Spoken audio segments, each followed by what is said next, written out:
guys, this is Miss Eileen. Kumusta? At today, meron tayong nangahaba na yung uso ko. Kasi iba ito, ibang level ito. Naiinis lang ako doon sa mga taong mapagsamantala. Yung tipong nagbabait-baitan. Yan. Ang papalastik. Meron ako ikukwento sa inyo. May kilala kaming taong ganyan eh. Kunyari, pare, mare, yung mga ganyan. Kala mo ang bait-bait, pero mapagsamantalang tao. Ayoko na sanang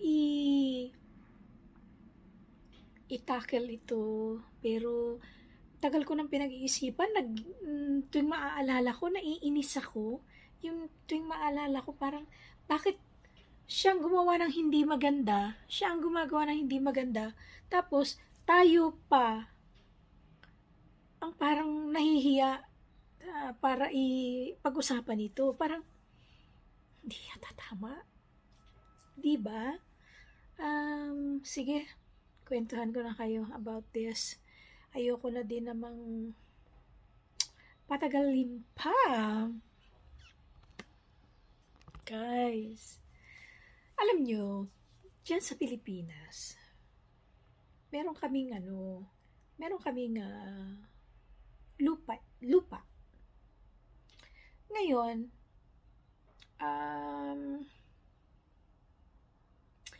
itong aming, ewan ko ba, I don't care kahit makita mo to o mapanood mo to, pero ito kasi yung totoo. Meron kaming kumpare, na yan, nakiusap sa pamilya ng husband ko, na dun sa kapirasong lupa namin sa gilid, ay magtatayo daw siya ng kanyang konting negosyo na magbabayad naman daw siya, parang magbibigay naman ng upa, parang ganun. So, since gusto nating makatulong, alam mo, galit ako doon sa mga taong sobra mapagsamantala. Ang bait-bait ng biyenan ko, ang bait-bait ng mga hipag ko, ang bait-bait ng asawa ko. Kasi mga Chinese sila eh. Ang babait nilang mga tao. Gusto nila yung makatulong sa kapwa. Gusto nila yung kahit papano, in a little way, matulungan kanila. Parang something like that. So, walang masamang tumulong, di ba? So, in short, pumayag yung family namin na, okay, sige, magtayo ka dyan ng kapirasong maliit mong negosyo. Okay lang, sige. Okay, fine. Pero, hindi niya sinasabi na meron siyang balak, meron siyang plano. Alam niyo kung ano yung ginawa niya. Hindi ko talaga nagustuhan at kailanman hindi ko tatanggapin kahit anong explanation mo sa akin. Kasi, nagsasamantala ka. Ang ginawa niya, nag-ano siya ng business niya doon. Nag-build na siya nung para sa business niya. Alam niyo kung ano ang ginawa? Halimbawa, ito, binilt ko dito na yung business ko. Yung mga ganyang gawain,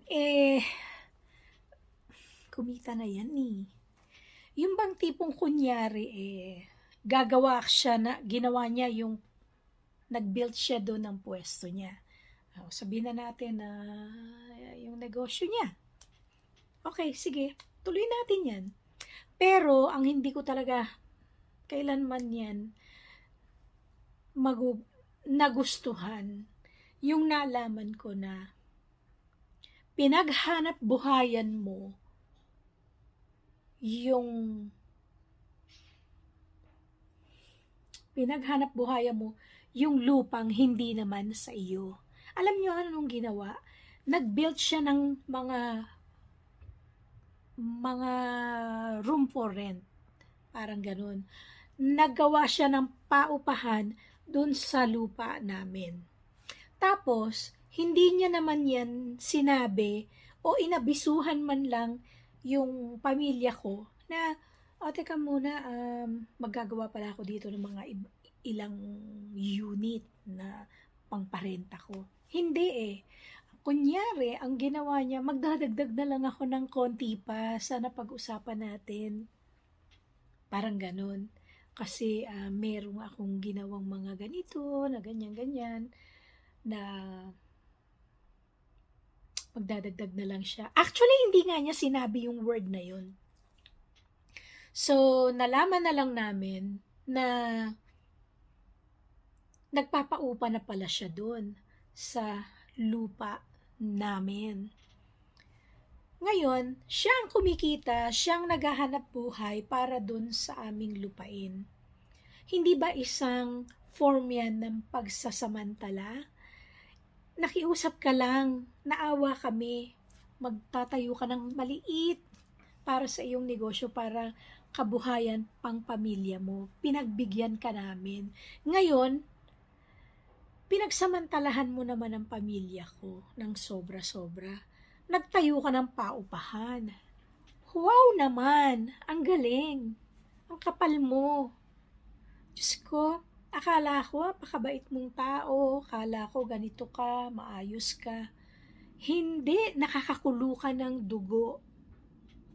Malaman-laman na lang namin, nagpapaupa ka dyan? Ano yan? Sa anong karapatan mo parang mag-build ng mga paupahan sa lupa ng hindi naman sa iyo? Kapal, di ba? Pasalamat ka, nung nagpunta ako ng Pilipinas, papauwi na ako Tsaka ko nalaman yan. Pero kung nalaman ko yan while nandyan ako sa Pilipinas, magtutuos tayo talaga. Hintay lang konti. Pag uwi ulit namin dyan, mag-uusap tayo. Ang bait kasi nung mga sister-in-law ko. Parang sinabi, tama na yan hanggang dyan na lang yan Meron yatang 3 paupahan siya doon o 4, I don't know. Baka madagdagan pa, hindi natin alam. Anong pinaplano nitong mapagsamantalang to? Diyos ko, kung ako yan, sa totoo lang, hindi ko sasabihin tama na yan. Sasabihin ko sa'yo, lumayas ka dito, ang kapal mo. Diba, sobrang mapagsamantala ka naman. Diyos ko, parang kami pa yung mahihiya. Kami pa yung magtatago nitong kung ano man yung ginawa mo. Nakakahiya naman sa'yo. Ay nako, hindi ko yan palalampasin talaga kahit kumpari pa kita. Bastos yung ginawa mo Pagsasamantala yan Tapos kung ikakatwiran mo, bakit nagpaalam naman ako Hello? Hindi ka nagpaalam. Ang pinaalam mo lang dyan, magtatayo ka ng kapirasong kabuhayan.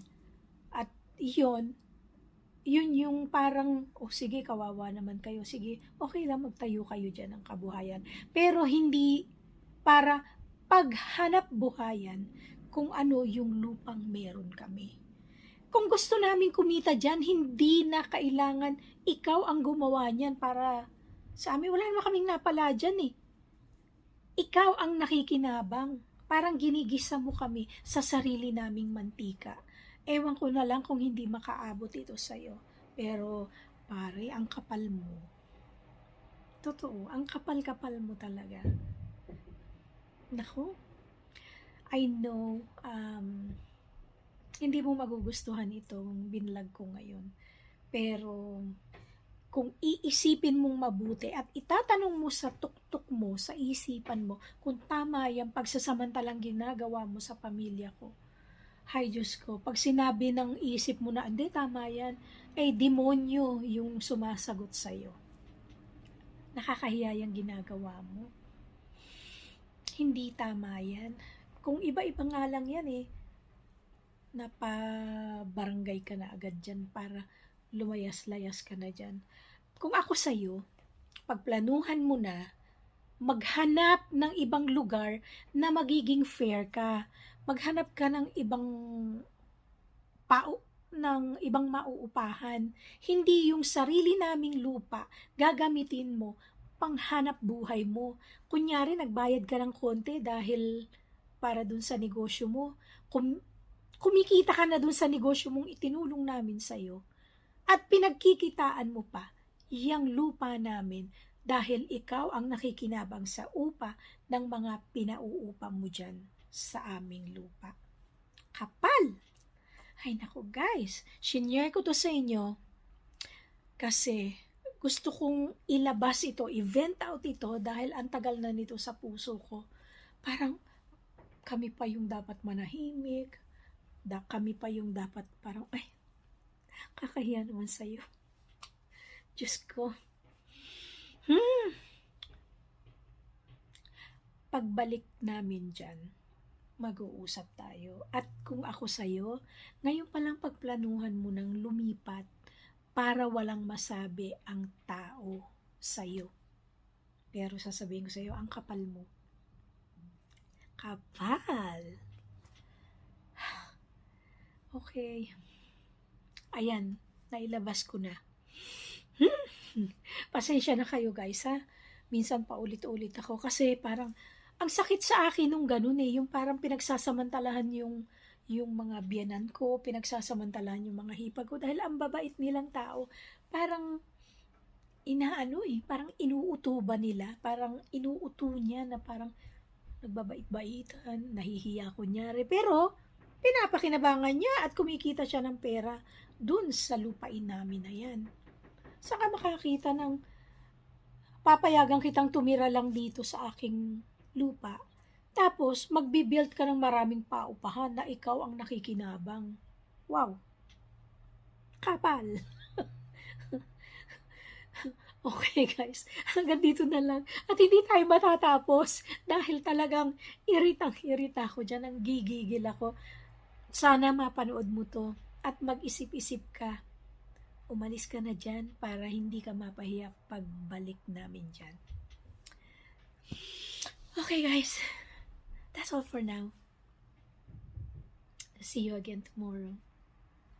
Thank you guys for watching and bye for now.